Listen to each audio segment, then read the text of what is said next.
Hey, what's up guys? Breezing Gaming TV here. I'm back with another video. In this video, I'm gonna try to make it a little brief, but it's kind of hard because it's a big topic. It's the topic of lurk. You're the lurker role. You're lurking. What is the lurker role? Before I start on the topic of the lurking role, I just want to say briefly that not all teams need a lurker. Not all setups need a lurker. Not all pickup games on Faceit or ESEA wants or need a lurker, and not all matchmaking games need a lurker. All whatever. I can go on and go on, but a lurker role is super optional. There's even some pro teams that never have a lurker because they just want to attack the bomb site, like bam, full fledged, have five on it. It really depends on the strategy and also your the system and your gameplay. So after I got all that out of the way, let's talk about the lurking role or the lurker. So the lurker, how I categorize the lurker, there's like three types of lurkers, okay? There's the active lurker, there's the passive lurker, and then there's the info lurker.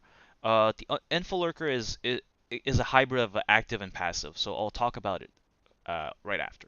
The active lurker is someone that is not going to be afraid to make sounds. So let me demonstrate you what an active lurker might do. Let's say I am going to lurk in bomb site B. So my general path would be, no thank you, I don't want the bomb, is just run and not be afraid to make sounds. Like I could be silent at first, but after I don't care if like people hear me jump, land, or they hear me like pre-fire some shots. Like I don't really care about that. That's the active lurker rule. Also, as the active lurker, your job is would be to draw attention from the CTs. Like a lurker means you're trying to instill fear in the opponent's skin, right? So you're trying to get into their skin, like, hey, there's some people here. Like I can't confirm there's one, two, or three T's here, but there's at least one. So you could do things like that. You can smoke off balcony, so they can snipe you from balcony, and then you can try to get a pick here, or you don't have to get a pick at all. You can just like throw a smoke there, throw a flash, just to make sure that they think you're around. You can even throw a molly and try to fake them out from jail, right? So you can, well, jail, bench, whatever. It's like your job is just try to like get their attention. At the same time, what your aim in this is, you're trying to waste the other team's nades. So like you're trying to waste their nades, like oh shit, I'm gonna throw my molly right now, or shit, they might be coming, I'm gonna throw a flash and reposition myself somewhere. Or you could even like distract the guy that plays cat, like knowing that they smoked off and they flashed something. This guy might come back to site and say like, hey, you know what? I'm gonna help you out. Let me smoke this for you. Wow, that's a great fucking smoke, Mike. You know, let me smoke this for you, or holy shit, let me model this for you. It's like, okay, they might be rushing. Let me flash this for you. So like, this is big info if you're the lurker on B. That's fucking huge info. What that does to you is that you're able to hear sound cues. So if you hear the grenade coming from cat, you can tell your team, hey, the guy that plays cat, well, he's not cat anymore. He's actually on arches around B site. So what you did is you took two CTs for attention of one terrorist. So what does that mean? That means that mid is cleared up. That means that A could be vulnerable because you have four terrorists somewhere else in the map, right? So what you could do, your in-game leader or your system, whatever you have planned, you can actually plan a split on A. So you can smoke out snipers, can smoke out jungle, can smoke out cat, and then split from connector and from ramp or palace, and then you can take A, right? So it's one type of play that you could instill in your system in that particular round. An active lurker should never be afraid to make noises because your job is to try to pull a CT away or pull their nades away. So that's your primary job. Another thing that you could do as an active lurker is to try to get a pick as well. Depends on how you are very confident in your aim. That's all on you. So you could go for a pick like, hey, you know what? I'm gonna lurk BAPs, and I think I can find a way to get a frag. All right, cool, go for it. But as an active lurker, if you're going to go for an aim duel, you got to know that you need some aim. So you can't be like, hey, I'm gonna play the lurker role, and well, I can't even kill anyone. Like every time I peek on someone, like the CT's got the angle advantage and I die. Well, that's not for you, dude.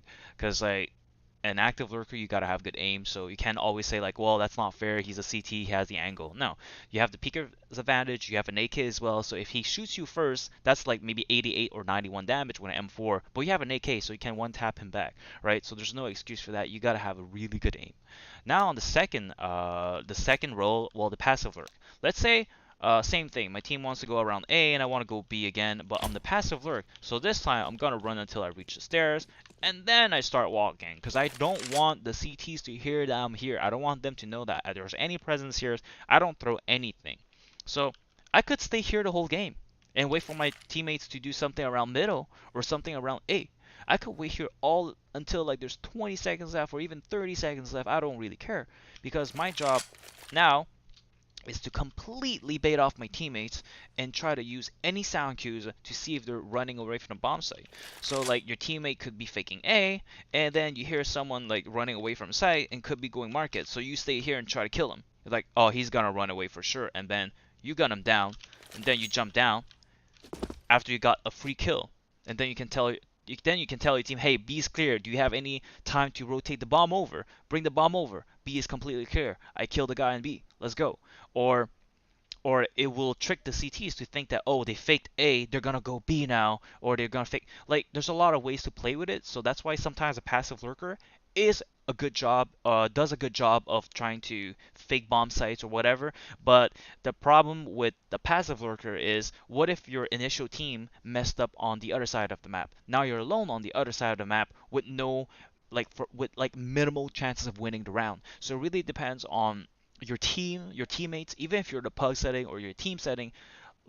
Passive lurking is rough. It's really tough because you're crossing your fingers, hoping that you get a free kill somewhere, but when that kill is not given for free, then you're messed up. A passive lurker, you could have that role if you have a lesser aim. If your aim sucks, then you could play a passive lurker role, because all you're trying to do is, again, cross your fingers and try to get free kills because your teammates are on the other side of the map. According to the current meta, it doesn't work nowadays too much as the passive lurker, because a lot of teams will still have one sitting in B, because if they don't see the bomb or they don't see anything real action coming around, even if they're like throwing smokes over, they're just gonna still ask someone to stay on B. So if you think you're gonna get an easy kill and you're gonna jump on site thinking it's clear, that guy will surprise you and kill you. So there's a lot of pros and cons in every style of lurk. The other lurk is the just the info lurk. All you have to do is the info lurk. You can have like 2 info lurk in your team. You can have 3 info lurk in your team, depending on how the map is set up. Okay, so if you're having, let's say, if you're playing Mirage right now, you can have a info lurk on Palace. You can have an info lurk on Ramp. You can have an info lurk on apps. All you have to do is just relay that information to your team and tell them like, your job is not to even try to get into the bomb site. You're not even trying to get free kills. All you're trying to do is get the info for your team. The info lurk is just the guy that's just trying to help your in-game leader, if you're playing the team setting, to collect as much as information as possible, because your in-game leader can't be anywhere. So um, that role is not a role itself. That role could be combined with some active lurking. That role can also be combined with some passive lurking.